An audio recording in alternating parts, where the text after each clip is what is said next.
the bravest, the most vulnerable. Imagine what it takes to come and ask for help. And we're giving them Dinty Moore beef stew and bruised bananas that have come 10 days off of a supermarket shelf. How can this be? I've witnessed firsthand. We're bordering New Jersey. It's called the Garden State. So that really was the moment where I said, what I am seeing is not okay. What can I do about it? Expanding possibilities, the mindset zone. I'm your host, Anna Melikian, and before we start with today's show, please remember to visit mindset.zone. Yes, instead of .com, it's .zone. There you can find all the episodes and other amazing resources, all at mindset.zone. Today, our special guest is Cathy Snyder.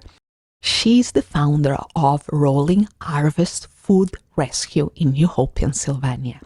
Cathy is dedicated to raising awareness about the hidden face of local hunger, food waste, and food insecurity, and she offers leadership through public speaking engagements on actions we can all take to nourish our neighbors in need. Welcome to the Mindset Zone, Cathy.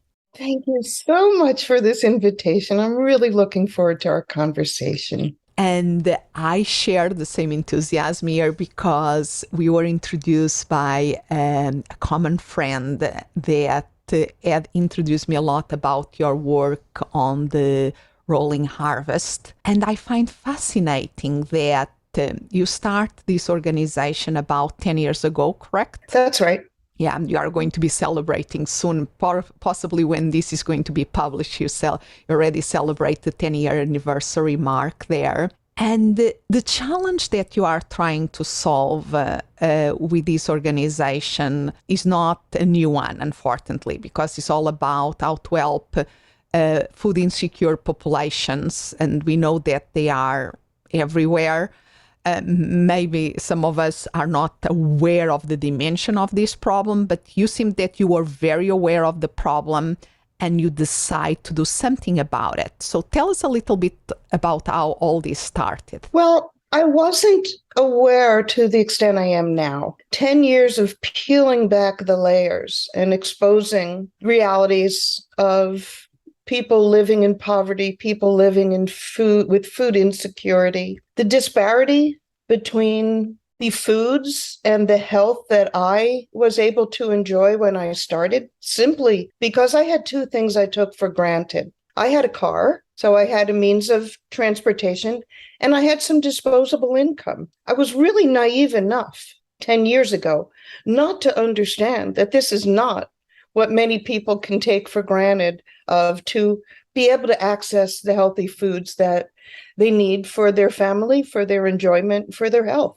And there was, because usually there is like a situation, there are something that we suddenly realize, there was anything that made you think about this problem? Yes, there was definitely an aha moment. I remember it clearly. And in fact, it was about 12 years ago. So I was volunteering at a food pantry, and fortunately, I believe the purpose and the function of food pantries. Most of your listeners, I'm sure, have even maybe done a food drive for a local food pantry or visited. So that's not a concept that is unfamiliar. And that is society functioning to help get food to people who can't normally access it. But my aha moment came from the community I live in, New Hope, Pennsylvania. So it's hard to position it to have you understand this is an area of $6 lattes and wedding destinations and people coming from all over the country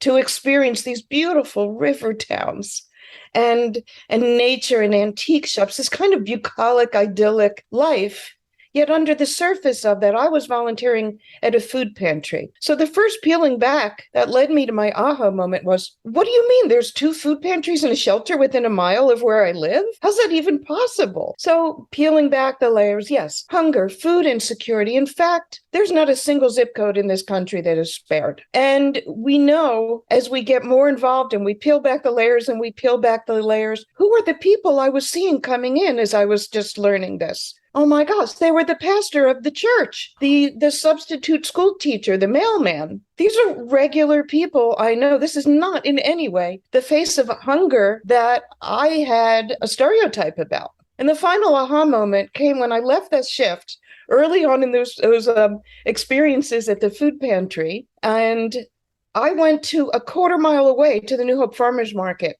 And those 2 things, I had a car and I had maybe $60 that I could spend, the luxury of $60 to spend at that farmer's market and go home and have this beautiful, healthy, local, flavorful, colorful, abundant meal with my family. Well, it didn't happen until that very next day when I went back to my shift at the food pantry. And I'm like, oh my God, this is not okay. What I get to experience is not what most people get to experience.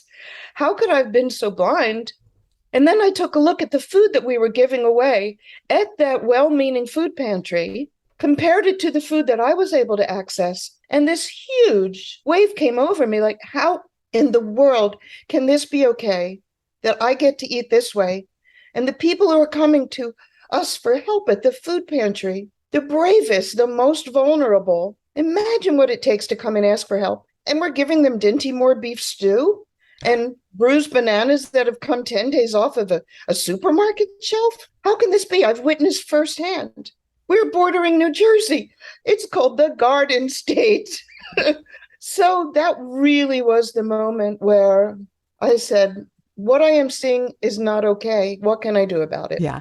And that is because, like you were saying, so many of us, even Odyssey, when there is the food drives in the supermarket, that leave here the cans, leave here the starch, so the things that are not, that are more stable to put in a food pantry. And then that are the most things that is available for people, not the fresh food, not the fresh products. And I love what you are, the story that you are telling here, because you realize that, okay, it's so many aspects of it.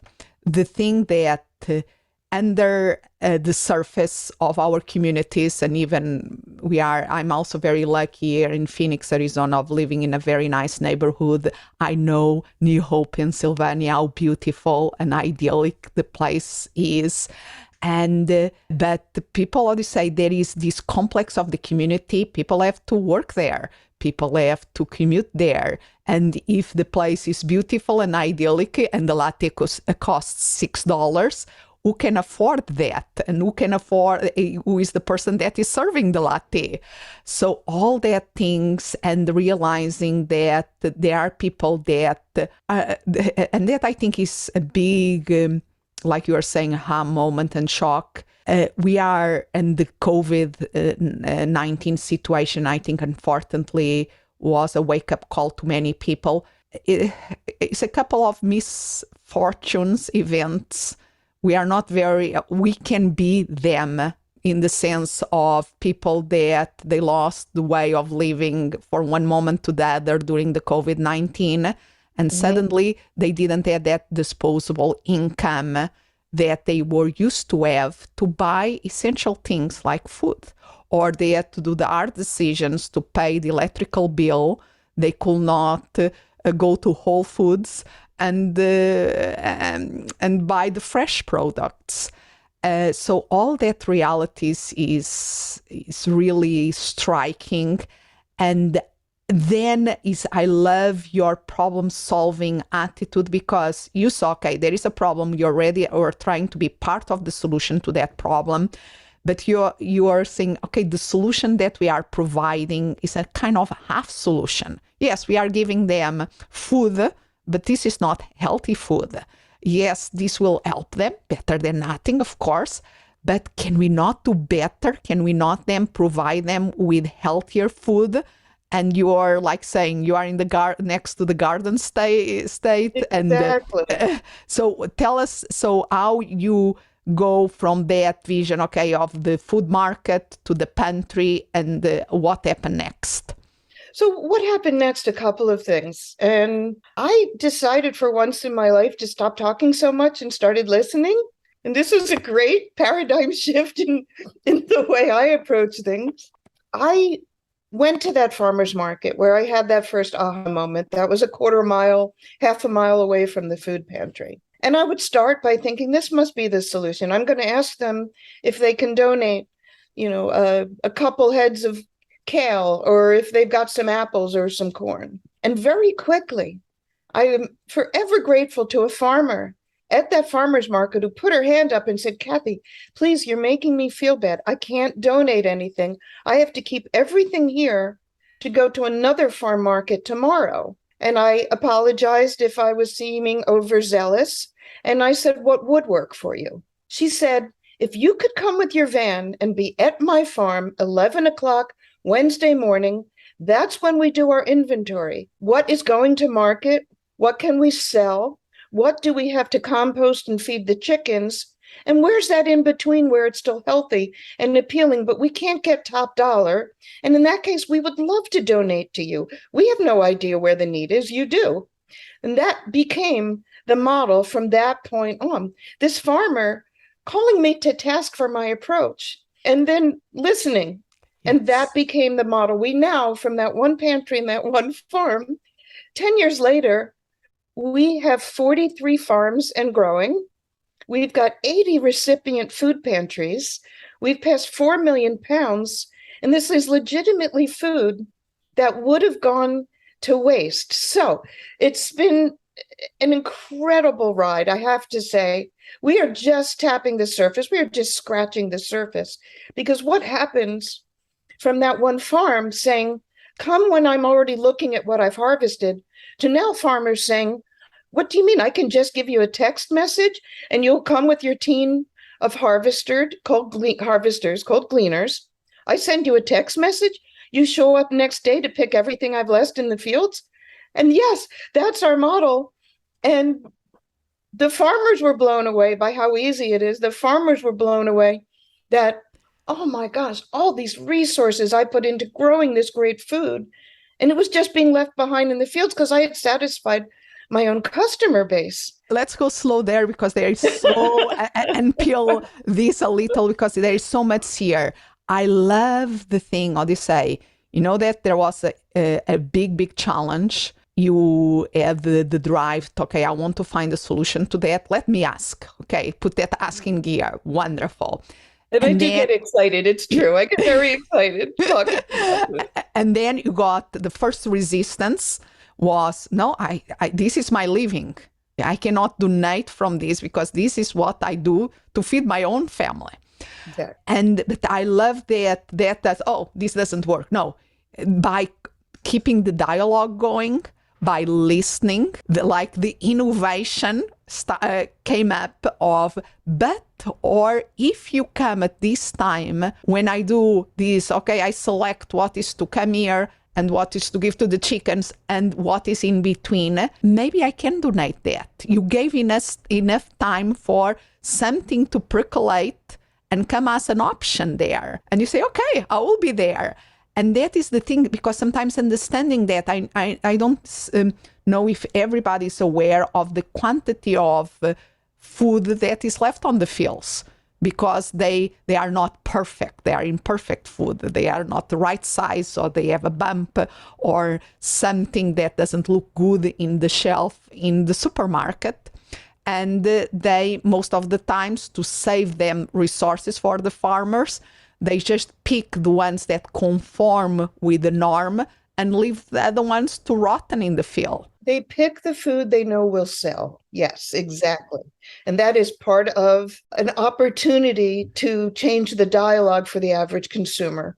Embrace the wonky. The carrot with 3 legs is going to taste just as delicious in that super salad. Allow the farmer to sell everything they grow, and that creates a much more sustainable food system for everyone. Yeah, I still remember my dad had a full-time job in Portugal, where I'm originally from, but we had also a farm with plants and animals.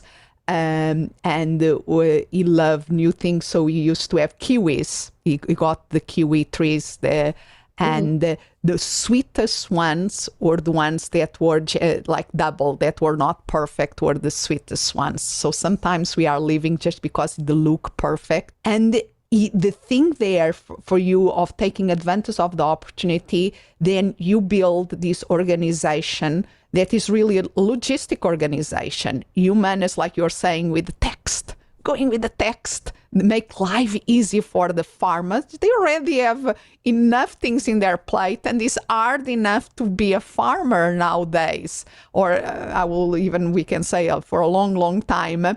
But they are giving people, they really, okay, if there is for waste and something can be done with it, they are all for it. So you made their life easy, and you're volunteers. So they send you the farmer sends you a text message, then you take your volunteers and they harvest the field, and then you have something to give to people that are food insecure that is much healthier. That's exactly the model. And I realized early on, the only way this is going to work, if we are completely responsive to the farmers and let the farmers dictate to us what they need. What is their comfort level? How many people can we bring on your farm? Should we include children to the glean, or would you rather not? What day, what time works for you?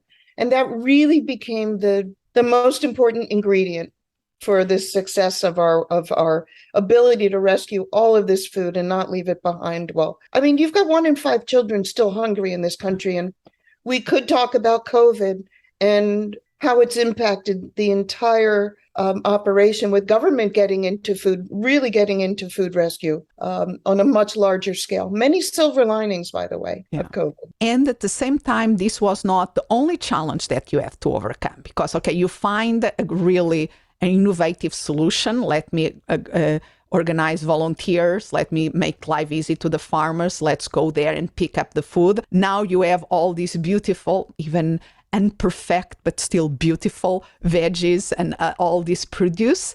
And now you have the population that is food insecure, that needs it. But there was another challenge there, correct? Many challenges, yes. But one of the challenges that many people didn't know what to do with those vegetables.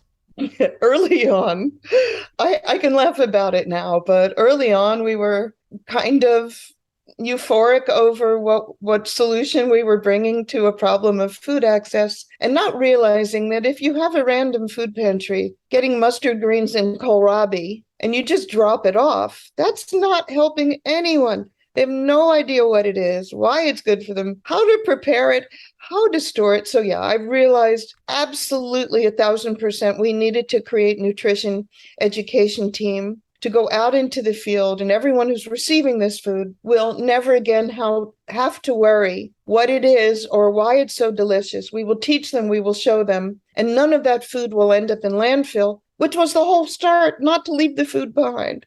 So I believe we, in our own small way through this, have eliminated what was the cause of our own contribution to food waste when we were trying to do the opposite. Yeah. And that problem-solving kind of approach. Okay, there is a challenge, let's find a solution. There is the next challenge, let's find a solution. And I love, because one of the persons that we know in common is Vicky, that is one of her jobs in the organization is exactly that. She's a nutritionist. She has all the training as a health coach, and she brings her incredible knowledge of food and our love of cooking, because if we ever had the privilege of eating her food, we know how amazing she is. But she brings so much heart to the work yes. too. Yes. And she's passionate about teaching people part of the organization is that education element okay, now you have this strange thing. What do you do with it? And in a way that you don't need the food processor or that kind of expensive things that many people don't have in their kitchens. Yes.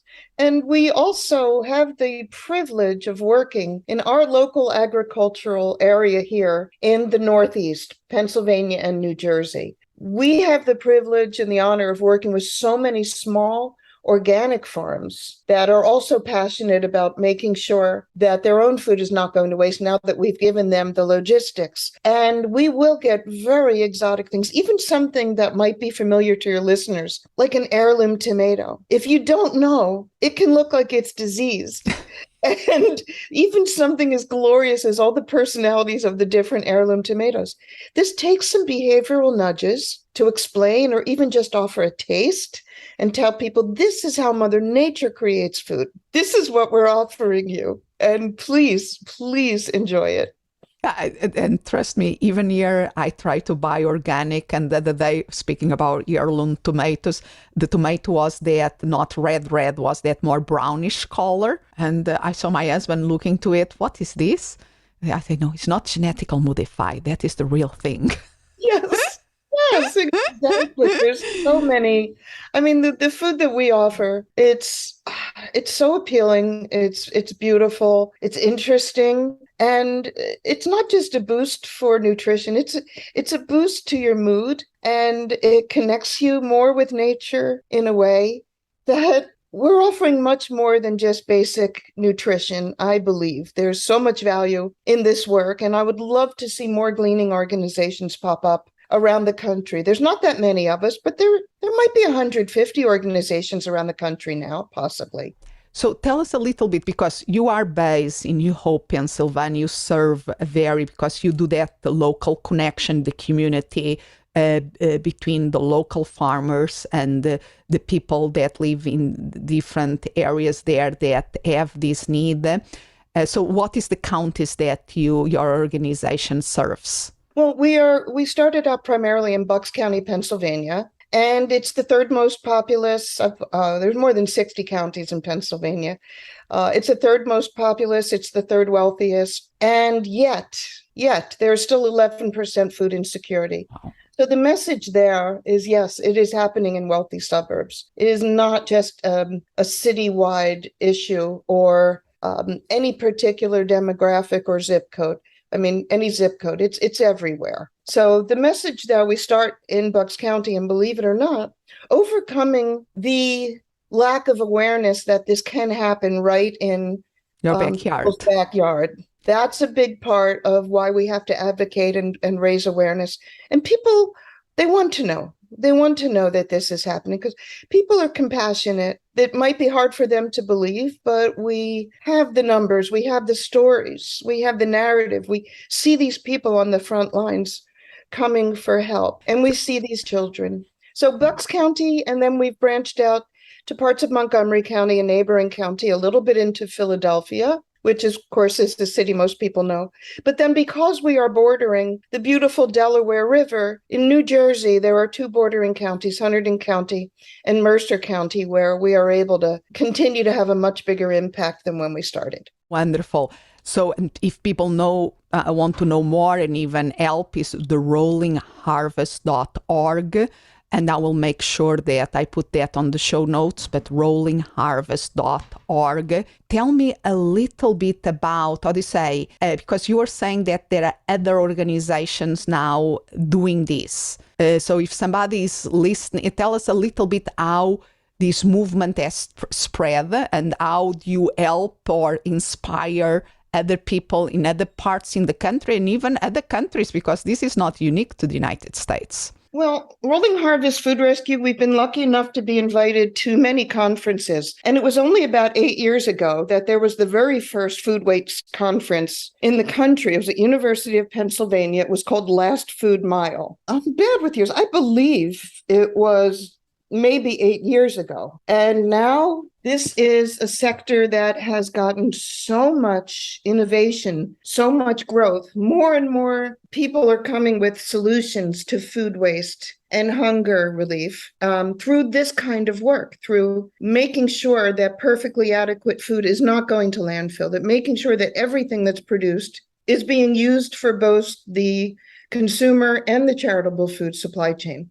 So the fact that there may be 128 gleaning organizations now, the fact that 5 years ago on the cover of National Geographic was a whole thing about food too good to waste. And since then, it's exploded. There are many people who do what we do, but have also created income-generated models to get imperfect food from farmers and sell it at a 30% discount. Some organizations you may have heard, like Hungry Harvest or Imperfect Produce on the West Coast, Misfits Markets on the East Coast. All of this is a very exciting addition to solutions. So, and there is any website that people, or what will be the terms that people will Google to find in their own areas more about this? For us, they will Google gleaners. Gleaning, it's straight from the Bible, of making sure that the corners of the fields were left by the farmers for the poor and the hungry to come. What we are is a modern day gleaning organization, because we have developed now where we live in cities, we're not connected to nature. So we're referred to as a gleaning organization. It's hunger relief, it's food rescue. And one parting thought I want to give you is Rolling Harvest Food Rescue, we will never say we're going to cure hunger, we're going to solve hunger. It's a much bigger issue that's tied with many, many layers of public policy and social policy. What we're going to do is make things a little less stupid and not let really good food go to waste while people need it. And the most respectful way you can serve people who come to food pantries is give them the best choices, give them the most nutritious choices. That's our take on food justice. And give them the resources and education that they need to really taking advantage of all the nutrients and all the healthy aspect that having there, even how do you say, for the kids that you were speaking, if they have access to healthier food, that helps them to learn better, that helps them to do better in school. It's like the cycle, changing the cycle that you're speaking of, the social justice, to give them a better chance of thriving in so many ways. In so many ways. Parents who have access to better food have fewer sick days from work. They become more dependable, reliable, participating employees. Their health costs are lowered. We could lower health costs in this country by making this healthy food available to everyone by billions of dollars. Yeah. We can do better. And I think the more people know about this, the more they're going to really want to be part of this in some small way. Because I think one very interesting thing, how the ripple effect of this kind of movements is that even just volunteering there and giving their time, becoming more aware of the problem, and even learning, because I bet that there are volunteers there that never before being in the farm picking up the produce, that are looking to some of the veggies and say, what is this? What do I do with that? And they see the recipe that is given away with the boxes, and they go, maybe I can try this at home too. Sure. So is that ripple effect that happens, that is some beauty. So, and I presume that there are people that are in the lines and receiving this help, but if their life circumstances change for the better, then volunteer there to help others. So there is all this beautiful movement that is happening. Do I have time for one comment? Yes. So one of our favorite volunteers, her name is Penny. I won't say any more than that. Penny is 82 years old. She was a recipient of one of our many different distribution models at subsidized HUD buildings, senior housing for disabled and impoverished seniors. So Penny was a recipient who started seeing what we were bringing in to the community room at her senior center, 140 apartments. she found a lift in her spirit. She started asking, could she take some and create meals for everyone in her building who doesn't know how to cook? And that became the start of it. Then she started joining us in the fields at some of the farms nearby. She is one of our most devoted volunteers now. And she said, Rolling Harvest has changed my life. I thought my future was alone in a rocking chair. No, thank you, because is this ripple effect. We really can have an impact out there and make a difference and help other people and change ourselves in the process. So thank you. That is amazing. So again, if people want to learn more, go to rollingharvest.org. I will put this on the show notes. And they can contact you also if they want to learn more about these organizations. And I think you would like to say something else. Go ahead. We do have wonderful content, Rolling Harvest Food Rescue on Facebook, where we can share pictures and very, very current. I'd love people who might be interested to check that out and really see all the different ways that gleaning organizations can do the business that's needed to get the food out to where it's needed. And that is the volunteer, is the donations, is the sharing in social media about these things to get people more aware. And one more thing, that we've been honored to mentor many other geographic regions, people in other geographic regions who want to start their own gleaning programs. And please have them reach out to me or info@rollingharvest.org. And I promise we will get back to you. You can benefit from mistakes we have made and learned from. You can benefit from some of the things we figured out and done right. We can really save you time to get this up and running in your own region. Love it. Keep that ripple effect going. So thank you for your time. And this was magical. Thank you. Thank you so much, Anna. It's been a pleasure. Expanding possibilities, the mindset zone. Thank you for listening. And remember to visit mindset.zone. Yes, instead of .com, it's .zone. There you can find all the episodes and other amazing resources, all at mindset.zone. As always, I'm so grateful you are here. Expand what's possible for you, for the ones around you, for the world.